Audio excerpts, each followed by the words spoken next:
प्रत्याशियों का किया ऐलान। तो बद्रीनाथ से लखपत बुटोला को बनाया प्रत्याशी, मंगलौर से काजी निजामुद्दीन को बनाया कांग्रेस उम्मीदवार। तो बीजेपी के बाद अब कांग्रेस ने भी अपने पत्ते खोल दिए। उत्तराखंड उपचुनाव से जुड़ी ये बड़ी खबर आपको बता रहे हैं। कांग्रेस ने प्रत्याशियों का ऐलान किया है। बद्रीनाथ से लखपत बुटोला को प्रत्याशी बनाया है, मंगलौर से काजी निजामुद्दीन को कांग्रेस उम्मीदवार बनाया गया। तो ये बड़ी खबर आपको बता रहे हैं। तो आपको बता दें कि उत्तराखंड में उपचुनाव को लेकर हलचल तेज हो चली है।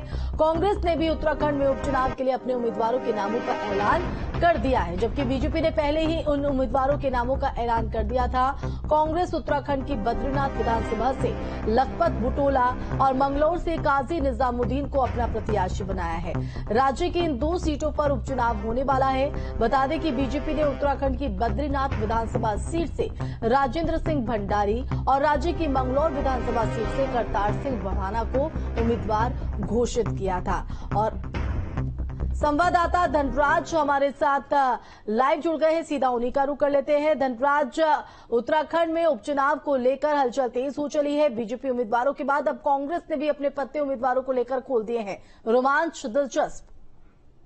जी बिल्कुल, देखिए उत्तराखंड के अंदर 2 सीटों पर उपचुनाव होना है, एक बद्रीनाथ पर, एक मंगलौर पर। और आप देखते हैं कि बीजेपी ने पहले ही अपने प्रत्याशी घोषित कर दिए हैं और वहीं अब जो है कांग्रेस ने भी अपने पत्ते फेंक दिए हैं। यानी कि कहा जा सकता है कि कांग्रेस ने भी अपने जो दोनों प्रत्याशी हैं उनको मैदान में उतार दिया है, जिसमें यदि हम बात करें मंगलौर सीट की, तो मंगलौर सीट से काजी निजामुद्दीन को प्रत्याशी बनाया है कांग्रेस की तरफ से, और वहीं बद्रीनाथ सीट से लखपत बुटोला को प्रत्याशी बनाया गया है। और आप देखिएगा कि जो मुकाबला है वो कहीं ना कहीं दिलचस्प तो रहने वाला है, क्योंकि दोनों ही सीटें कहीं ना कहीं अहम मानी जाती हैं और दोनों ही सीटों पर अब उपचुनाव हो रहा है।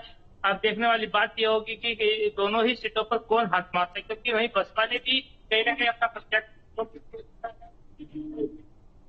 क्योंकि पहले से ही वहां पर जो विधायक थे मंगलौर सीट पर, तो वहां पर बसपा के ही विधायक थे जिनकी मृत्यु हो गई थी, और जिसके बाद उन्होंने उन्हीं के परिवार से उनके बेटे को ही प्रत्याशी बनाया गया है। तो अब देखने वाली बात होगी कि मंगलौर में कहीं ना कहीं त्रिकोणीय समीकरण बैठते हुए नजर आ रहे हैं, त्रिकोणीय मुकाबला होगा, और बद्रीनाथ में 2 गुना मुकाबला देखने को मिलेगा। जी बिल्कुल, ग्राउंड पर है क्या तस्वीर उभर कर सामने आ रही है? क्योंकि अपने अपने प्रत्याशियों के नामों का ऐलान तो कर दिया है, लेकिन अपने अपने दावे भी यहाँ पर राजनीतिक दलों की तरफ से किए जा रहे हैं। लेकिन बीजेपी की अगर बात करें तो बीजेपी ने साफ तौर पर दावा किया है कि मंगलौर विधानसभा सीट तो बीजेपी की झोली में ही आनी है।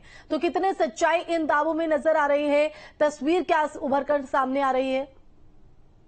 जी बिल्कुल, देखिए दोनों ही पार्टियां कहीं ना कहीं दावे बड़े बड़े कर रही है कि दोनों ही सीटें उनकी झोली में आनी है। और अब देखने वाली बात यह होगी कि जब चुनाव होगा और उसके बाद जब मतगणना होगी तो किसकी झोली में दोनों सीटें जाती हैं। हालांकि अभी देखा जाए तो कहीं ना कहीं जो यदि हम समीकरण की बात करें तो बद्रीनाथ सीट पर कहीं ना कहीं समीकरण जो बनते हुए नजर आ रहे हैं वो बीजेपी के पक्ष में बनते हुए नजर आ रहे हैं। लेकिन वहीं यदि हम मंगलौर सीट की बात करें तो वहां पर कहीं ना कहीं बसपा के पक्ष में समीकरण बनते हुए नजर आ रहे हैं। लेकिन अभी ये तस्वीर साफ होने में थोड़ा समय है, क्योंकि 10 जुलाई को चुनाव होना है। उसके बाद जो है बिल्कुल लोगों के बीच है, आप लोगों का क्या रुझान देखने को मिल रहा है?